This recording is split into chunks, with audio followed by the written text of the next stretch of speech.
26ರಂದು ನಡೆಯಲಿರುವ ಲೋಕಸಭಾ ಚುನಾವಣೆ ಸಂವಿಧಾನ ಉಳಿವಿನ ಚುನಾವಣೆಯಾಗಿದೆ ಎಂದು ಕೆಪಿಸಿಸಿ ವಕ್ತಾರರಾದ ರವೀಶ್ ಕ್ಯಾತನಬೇಡು ಅವರು ತಿಳಿಸಿದರು.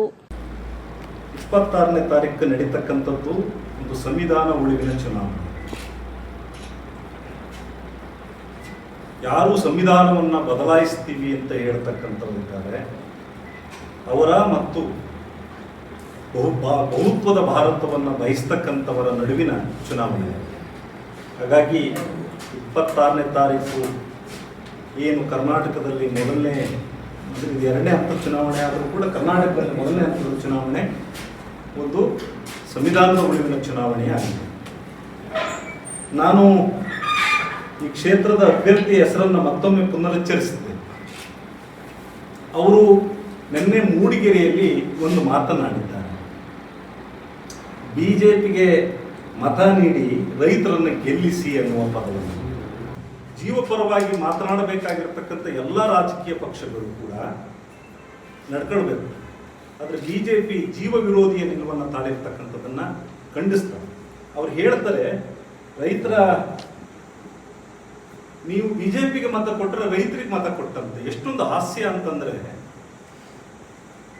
ಮಾನ್ಯ ವಿರೋಧ ಪಕ್ಷದ ನಾಯಕರು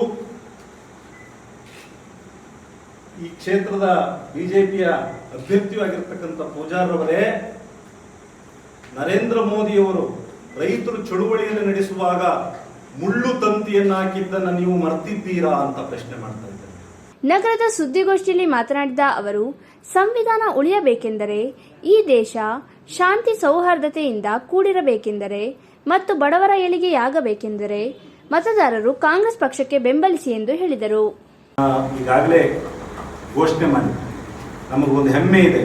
ಈ ದೇಶದಲ್ಲಿ ಕೈಲಾಗದೇ ಇರತಕ್ಕಂಥವ್ರು, ಅಸಬಲು ಅಥವಾ ಬಡತನದಲ್ಲಿರ್ತಕ್ಕಂಥವ್ರು, ನೋವಿನಲ್ಲಿರ್ತಕ್ಕಂಥವರ ಈ ದೇಶದಲ್ಲಿ ಯಾರು ಹಸಿವಿನಿಂದ ಸಾಯದೆ ಅತ್ಯಂತ ಪ್ರೀತಿಯಿಂದ ಒಂದೊತ್ತು ಊಟವನ್ನು ತುಂಬ ಸಂತೋಷವಾಗಿ ಮಾಡಿ ಬದುಕ್ತಕ್ಕಂಥ ವಾತಾವರಣವನ್ನು ಸೃಷ್ಟಿ ಮಾಡೋದು, ಮತ್ತೊಂದು ಬಹುತ್ವದ ಭಾರತವನ್ನು, ಅತ್ಯಂತ ಸಹಬಾಳ್ವೆಯ ಭಾರತವನ್ನು ಕೊಟ್ಟೋದು, ಇದು ನಮ್ಮ ಕಾಂಗ್ರೆಸ್ನ ನಿರ್ಜದ ಆಶಯ. ವಿರೋಧ ಪಕ್ಷಗಳ ದಮನ ಮಾಡೋದನ್ನು ಒಪ್ಕೊಳ್ತೀನಿ. ನೀವು ಮಾಡಿ, ಅದು ಎಷ್ಟು ಮಾಡ್ತೀರಿ, ವಿರೋಧ ಪಕ್ಷಗಳು ಎದ್ದು ಬರ್ತವೆ. ಆದರೆ ಕೇಜ್ರಿವಾಲ್ರ ಬಗ್ಗೆ ಇವತ್ತೊಂದು ಪತ್ರಿಕಾ ಹೇಳಿಕೆಗಳನ್ನು ನೋಡಿದೆ.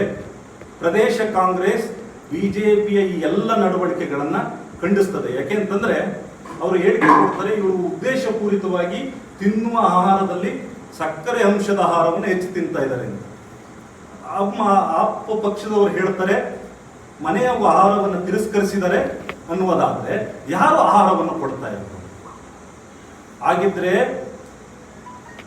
ವಿರೋಧಿಗಳನ್ನ ಕೊಲ್ಲುವ ಸಂಚನ್ನ ನಡೆಸ್ತಾ ಇರ್ತಕ್ಕಂಥದ್ದು ಭಾರತೀಯ ಜನತಾ ಪಾರ್ಟಿಯ ಕೇಂದ್ರ ಸರ್ಕಾರದ ನಡವಳಿಕೆ. ಇದು ನಮಗೆ ಸಂಶಯ ಕಾಡ್ತಾ ಇರ್ತಕ್ಕಂಥದ್ದು.